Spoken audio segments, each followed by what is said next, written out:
Marcus Garvey. Born in Jamaica, Garvey grew up in poverty. He came to understand race relations through the lens of British colonialism throughout the Caribbean and Latin America. As his thinking matured, he began to formulate a revolutionary social movement. In 1914, he founded the Universal Negro Improvement Association, dedicated to uniting all the black people throughout the world. 2 years later, he immigrated to the United States, where his powerful message quickly gained traction. We want to unite the Negro race in this country.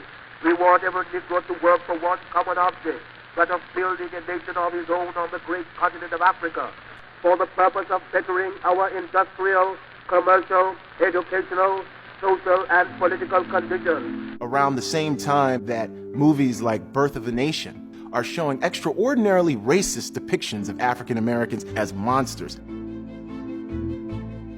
You have this really charismatic and dynamic individual, and he's talking about, look, our place is never going to be here in the United States. It's never going to be in Europe. It's going to be in Africa. We need to reclaim Africa. So Garvey is going to be preaching a philosophy of black pride. He's going to come up with a scheme to repatriate to Africa. And he provides a huge sense of hope for millions of African Americans. A centerpiece of Garvey's program was the creation of the Black Star Line, a steamship line launched to transport African Americans who wished to emigrate to Africa.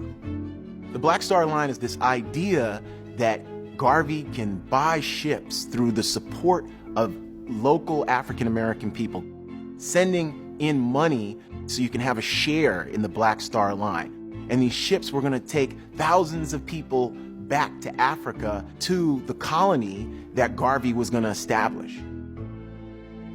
But his advocacy for black Americans to move back to Africa drew the attention of the United States government, and especially J. Edgar Hoover's Federal Bureau of Investigation, which monitored Garvey's movement, seeking grounds for his arrest and deportation. Garvey was growing too powerful. J. Edgar Hoover is going to hire their first Negro agents to subvert Marcus Garvey. And eventually, they're going to say that he's been committing mail fraud with the Black Star Line scheme. He's eventually tried, arrested, placed in jail in 1925.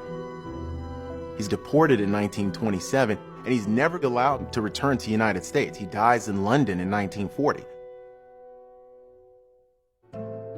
Garvey's legacy as the father of the modern Back to Africa movement cannot be underestimated. He created the largest popular political movement in the history of Black America and would be an inspiration both to the anti-colonial movement and Black nationalist leaders throughout the remainder of the century.